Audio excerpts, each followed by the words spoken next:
What's up, everybody? It is 3:17 in the morning. We just got back from the dome. Uh, Crazy wild weekend. Want to do something a little different. After this weekend, you guys, the fans, deserve something different. The ones that love me, the ones that hate me. You guys are insane, and I mean that in a great way. Like, this event is nuts, and our YouTube stuff's awesome. It's cut, it's clean. I just want to do something raw, uncut, just like a conversation about the weekend. Man, it just, my mom, my wife are probably gonna think I'm crazy. They're probably right. Sorry about my voice. It's been a long couple weeks. I don't have much of one left. But I just want to, man, I got a lot to say. I got a lot to talk about. I don't know how long this is going to go. Talk about the event, like just some of how hard it is as far as just everything. It's such a hard race to just go to. And then the fans, obviously the incident, the racing. But, man, it just, if you've never been to this race, you don't know what you're missing. There's nothing like it. It's amazing. I think, I don't know. A lot of people probably don't agree with me, but I think it's awesome. There's nothing else like it. Yeah, my brain gets scattered sometimes. I might jump back and forth, so you're just going to follow with me just completely going off script here. But first, I got to congrats to B-Shep, man. He's like a little brother to me. I'm sure this one meant a lot to him. So congrats to him. And Ricky put on a heck of a show running him down there. He lit up a switch there about 10 to go and just, man, made it a heck of a race. And then congrats to my buddy Drake Troutman, too, on getting a big mod win for him. And, man, I don't even know where to start. This event is hands down the most expensive, biggest pain in the butt that there is, right? But that being said, I love it. Like, it's one of my favorite events. I don't even know. The entry's expensive. The parking's expensive. The hotels are expensive. We left here at Tuesday night, and we got there. So we slept on the parking lot in the rig there, so we could be there early Wednesday morning. We start loading in. You got to be up probably about 9. We start getting things rolling.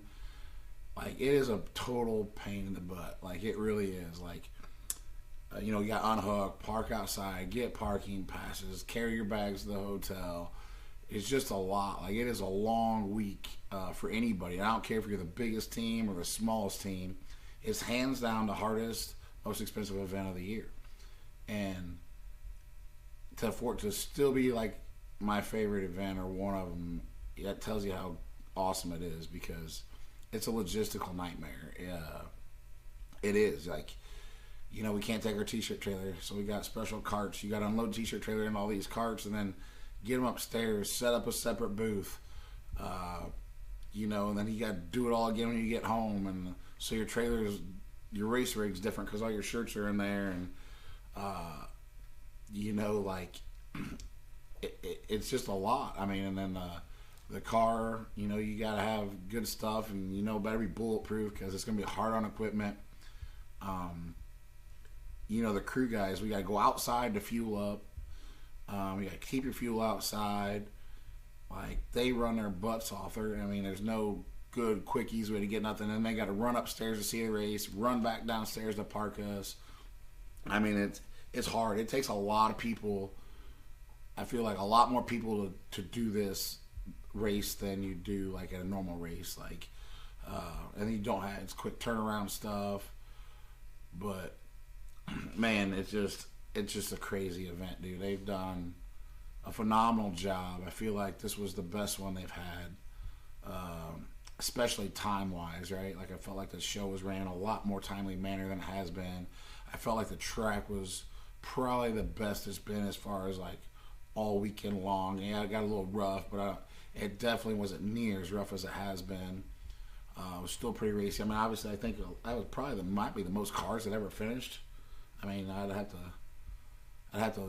somebody had to check that, but so that's always a plus, right? It's crazy to believe that, like, everybody told Cody, "There's no way this is possible. There's no way it's ever gonna happen." Right? Like they told me it was crazy. It's gonna be a flop. It's never gonna be able to make it happen. And I've gotten to know Cody pretty well over this last 7 years on this deal, and he tells me a lot of stuff he probably shouldn't have. And a lot of times he's like off record, this, that on stuff, and I appreciate that, and I try to help him as much as I can as far as input and ideas and stuff. But man, for a guy, that guy has had so many good visions and dreams. I mean, he's a big dreamer, but most people can't make him come true, right? And it's really cool to see where this event is right now, and it definitely is something special. And the amount of work that he has to deal with, and he catches a lot of heat about a lot of logistical stuff there that's out of his control. The dome is like really hard to work with. A lot of people don't know a lot of this stuff, probably, right? Like, average fan doesn't know what they got to deal with, right? And so it's easy to blame somebody, but so much of that stuff's completely out of his control, and he takes the bad rap for it, right? They're really, like, they don't even really want that race there because it makes such a mess, and it's just such a big deal. But so he has a lot to deal with, as far as that goes, that I can't even imagine. There's so much more I don't even know about, but it's so hard to make all that come together, and then even just to get the track built and his crew. And I mean, I felt like they just did a phenomenal job this year. It's nuts. It just, the amount of work is truly insane that it takes to do that thing. And like I say, just hats off to them guys. And the biggest thing that makes this thing special is the fans. Like, you guys are crazy. Like, there's so many fans there. I think that might be in the biggest. I don't know the numbers, but I'd be willing to bet there was more people there than there was at the World 100, or it seems that way. Like, it was packed. Like, they had opened the upper bowl today, and that one corner had quite a few people in it, and I mean, it was packed. And then, like, what's hard to tell is every suite is full. Like, I was told that, like, there's 200 people that want suites, like 200 more suites, and the wait list. I don't know if that's true or not, but I know people want suites and you cannot get them. And every suite up there full, so you can't even see how many people are up there, right? And it's awesome. I mean, there's so many fans. You can walk across the street, go to the casino. There's restaurants. You're right downtown, hotels, but you guys, this race doesn't really pay that good. Like, there's only a couple guys that made money, but the fans are what keep us going. Like, you guys buying our merchandise. I mean, I know for a fan it has to be the most expensive race to go to. And you're spending money eating out. You're spending money on having fun. And then you guys come there and, like, it's hands down, so good that you guys want to support me. And if you don't like me and you support another driver, that's awesome too, right? Like, just the support that you guys give at this event to the drivers is insane. It is. It's awesome. And I mean, I hands down signed more autographs this weekend than we signed all year. Like, we just sign. Like, we're up on the dome floor a lot, so we get to interact with a lot. I mean, the whole dome, like the concourse area, whatever you want to call it, where we're all set up with the concession stuff, it was like packed all weekend. Like, it's so hard to even like get through there, and like it just blew my mind. Like, I honestly thought the crowd would be down this year, and for it to be what it was amazing. And for you guys to spend your hard-earned money there, like, a lot of you don't understand how much, like, I appreciate it. And, like, I'm friends with a lot of drivers, and most of us, I'd say 90% of drivers, we all feel the same way. We think a lot alike, right? And I know it's huge, right? Like, we really appreciate you guys spending your hard-earned money, choosing to do it, coming to the dirt track, spending it on us. It's just, it's awesome. I mean, you guys are so loyal and so passionate. It's crazy. Like, and then now it's turning into like a spectacle. You got people running around with crazy hats. I think I seen the $1 Million Man. You had Dylan Scott there. You had Hug. I mean, there's so many people now dressing up in costumes and outfits, and like, it's a show. Like, it is awesome. Like, I love it. I mean, it's a long day. I mean, it's definitely a long weekend. But you guys, all the hard work and as big of a pain in the butt as this show is for the drivers to do, Like, and as much as we tear up our equipment, we do it for you guys because it's just awesome. Like, I mean, you guys are amazing. Like, that's just, it's crazy. Like, I was completely blown away this weekend. I don't know, more so than maybe normal, right?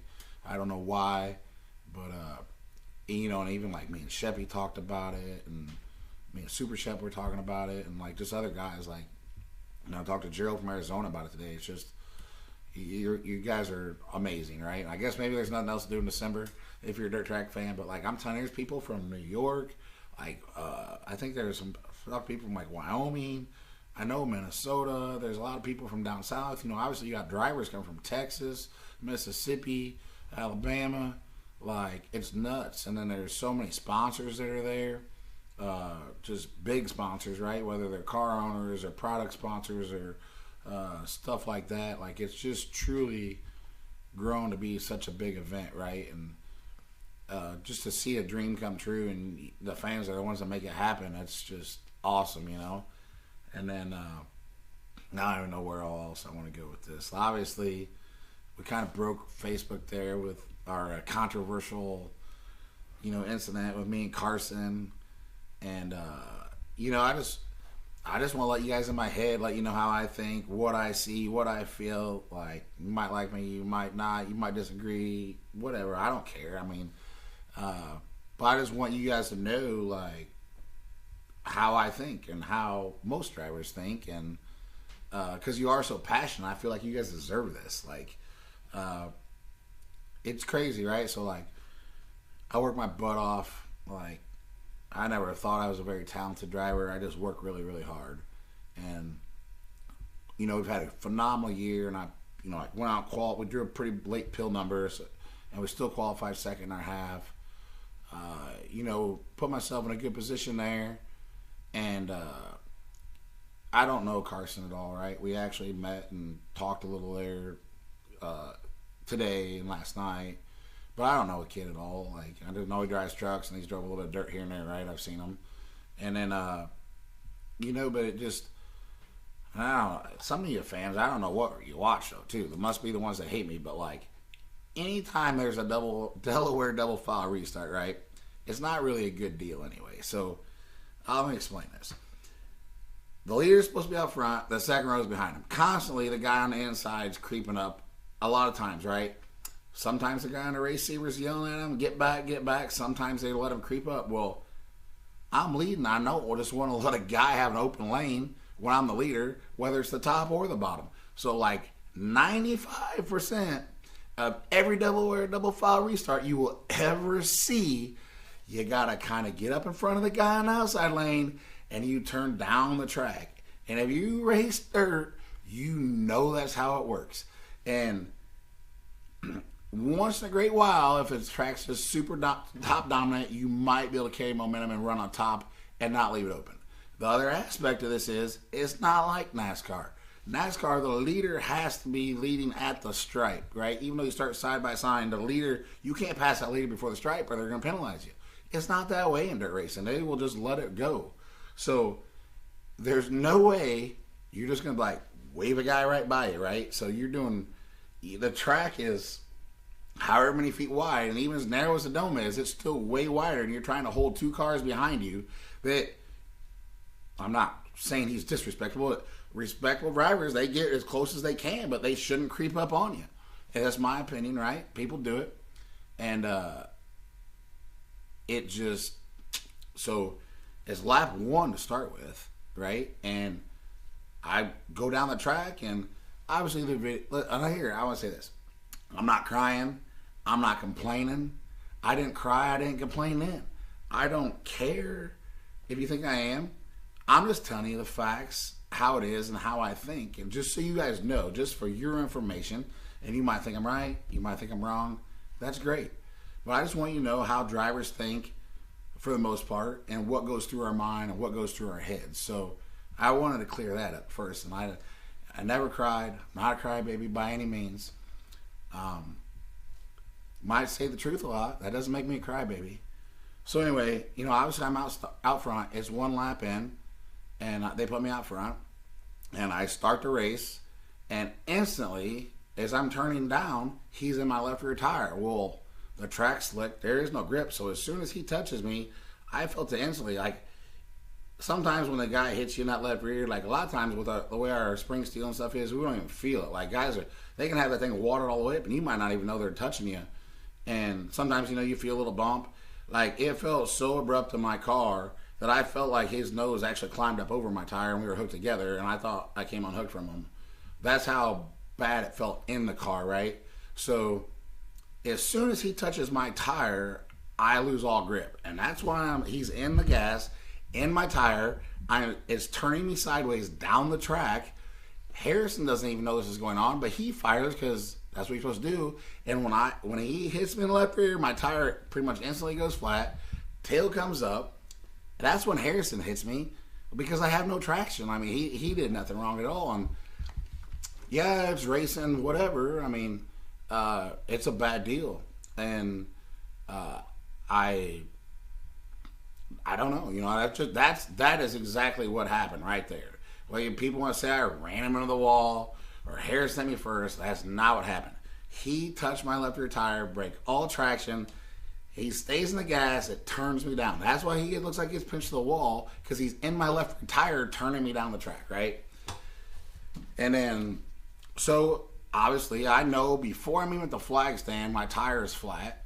You can't change tires with the dome. Well, I know my night's over, right? So, I'm rolling around there, and this is funny. People are like, oh, you need anger management, this and that. So listen, I didn't even do this out of anger, right? I knew exactly what I was doing. This was 100% calculated. Cody told us at the driver's meeting. Listen, I do not want to tear up a race car. I hate tearing up race cars. I tear up very minimal stuff typically, right? Or usually very, very minimal stuff that's my fault. I might get in a wreck here or there. Stuff happens, obviously, right? But very rarely do I tear up race cars. And Cody told us at the driver's meeting. He said, boys, this is going to be like hockey. I don't care what you do out here, but it better be out here. I don't want nothing in the pits. He's like, basically, his gloves off out there, right? He said, but nothing goes on in the pits. So, would I like to handle things like a man? Absolutely. Do I want to get invited back to this event next year? Absolutely. So, I was going by what was told, right? And like I say, I don't get mad very often. If I was mad, I would have parked on top of him and got out and probably been in jail, right? That's why I'm mad. Very few people have ever seen me actually mad. I was just very disappointed, very upset, knowing that pretty much all my chances of making the race this weekend or winning the race was pretty much completely gone the way the format of this event happens, right? So I was very upset and not mad, just, more just upset about circumstances. So, I said it in my interview and I said it again. He basically, I sure was not going to let him finish, right? Same way as Huddy did to Tyler Carpenter last year. Like, he cost me all my hard work that I did to put myself in that position. He cost me. So, what's right, what's wrong? I mean, all that's debatable, right? Like, an eye for an eye, whatever you want to say it, right? I just felt, I don't know this kid. He's there probably for a little different reason than I'm there, right? Like, I take this event very serious. And, he's probably there as a little more novelty and having fun. So, I felt like it'd be no different if I just showed up to a truck race and took him out on a restart, right? Like, they probably would be pretty upset at me.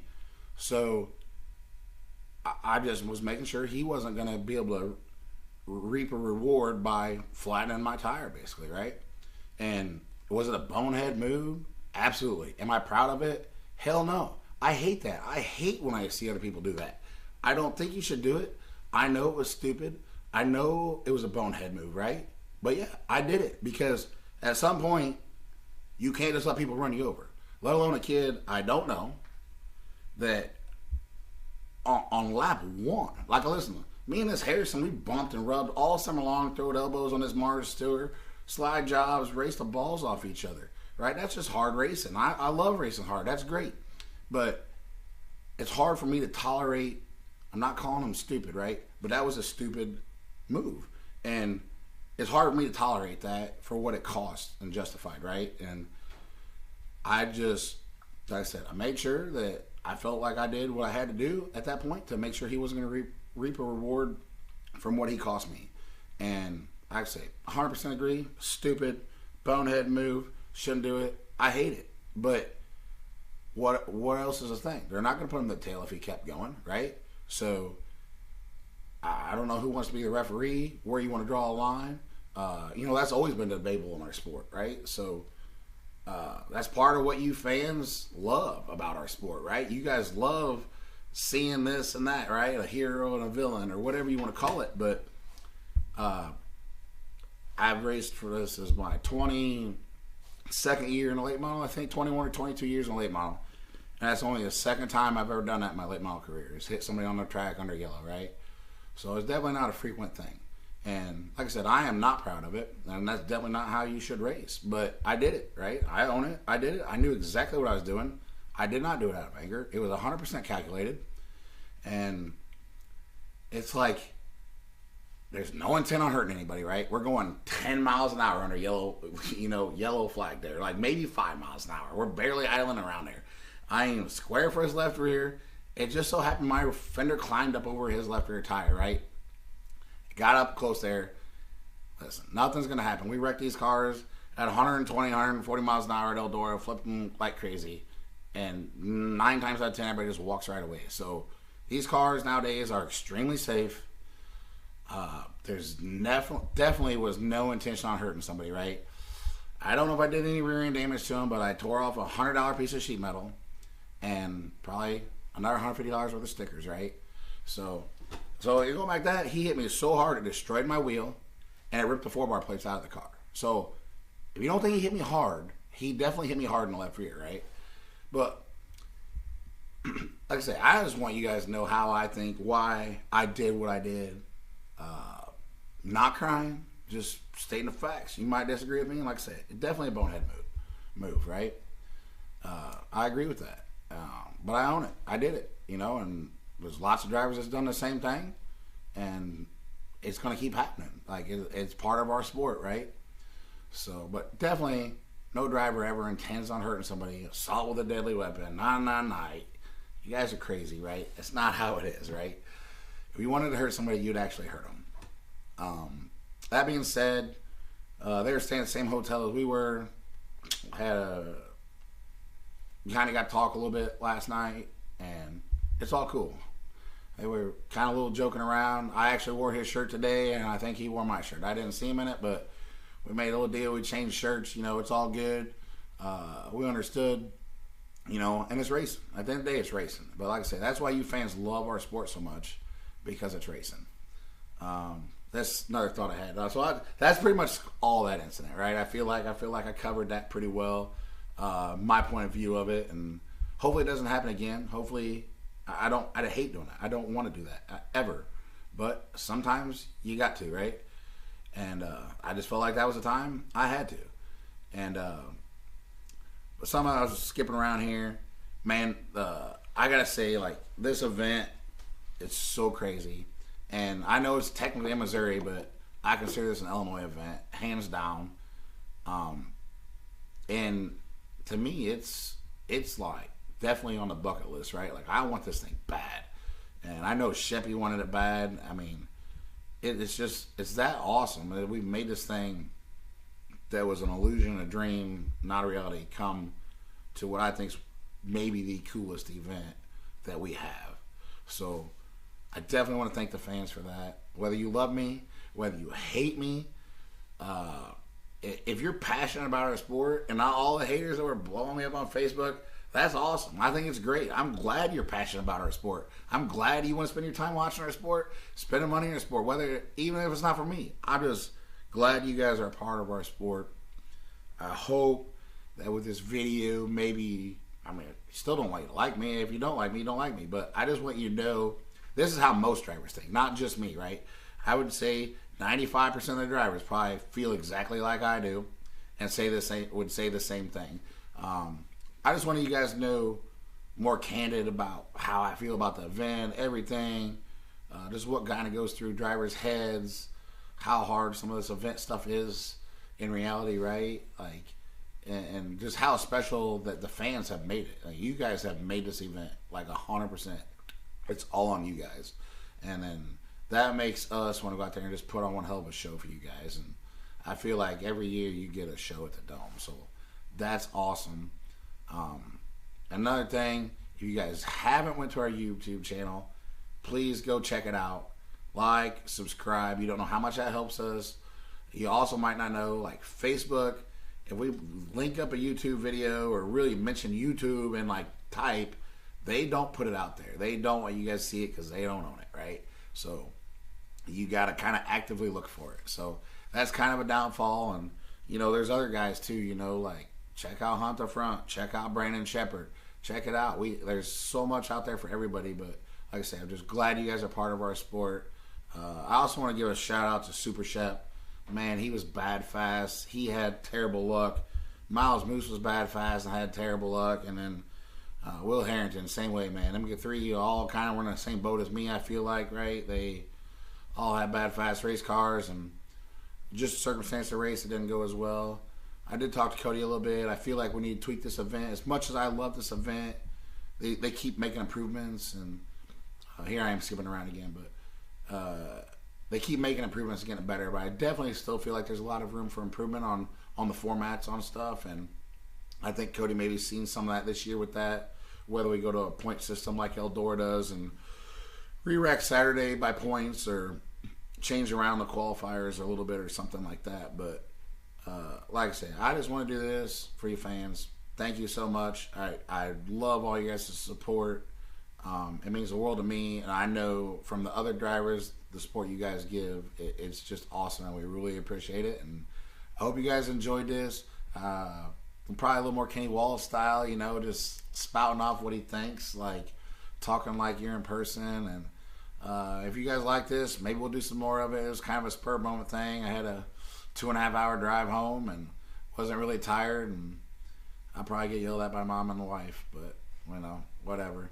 So it won't be the first time, and it won't be the last time. But like I say, if you're a fan of our sport, I love you, whether you like me or you don't. So appreciate all of you. That's all I got to say. And hopefully next year we see everybody at the Dome, and we can sell a lot more Upper Bowl tickets than we did this year, because you have to go check this out if you have not been there.